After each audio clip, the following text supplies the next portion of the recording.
কোটা সংস্কার আন্দোলনকে কেন্দ্র করে চলমান ঘটনা প্রবাহ নিয়ে কয়েকটি দেশ সরকারের ব্যাখ্যা শুনতে চেয়েছেন বলে জানিয়েছেন পররাষ্ট্র সচিব মাসুদ বিন মোমেন। বৃহস্পতিবার সন্ধ্যায় রাষ্ট্রীয় অতিথি ভবন পোদ্দায় কোটা সংস্কার আন্দোলন ঘিরে উদ্ভূত পরিস্থিতি নিয়ে উন্নত অংশীদার রাষ্ট্রের কূটনীতিকদের ব্রিফ শেষে সাংবাদিকদের কথা জানান তিনি।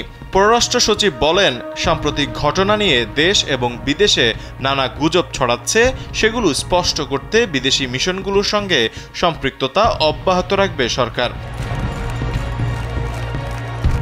তিনি আরও বলেন, চলমান ঘটনা নিয়ে সরকারের ব্যাখ্যা জানতে অনেক দেশ আগ্রহী ছিল। স্যান্ডেলিনা সো, রূপচর্চায় আভিজাত্য। গ্রেপ্তারের সংখ্যা, অতিরিক্ত বল প্রয়োগ হচ্ছে কিনা, সভা সমাবেশের অধিকার হরণ করা হচ্ছে কিনা, বাকস্বাধীনতা আছে কিনা, এসব বিষয়ে প্রশ্ন রয়েছে কয়েকটি দেশের। আন্দোলনকারীদের কর্মসূচিতে বাধার বিষয়ে তিনি বলেন, যেসব জায়গায় শান্তিপূর্ণ সমাবেশ করছে সেখানে বাধা দেওয়া হচ্ছে না। যুক্তরাষ্ট্র, যুক্তরাজ্য, ভারত, চীন, সৌদি আরব, ইউরোপীয় ইউনিয়ন সহ বেশ কয়েকটি দেশের রাষ্ট্রদূত এবং জাতিসংঘের আবাসিক সমন্বয়কারী পররাষ্ট্র সচিবের ব্রিফিংয়ে উপস্থিত ছিলেন।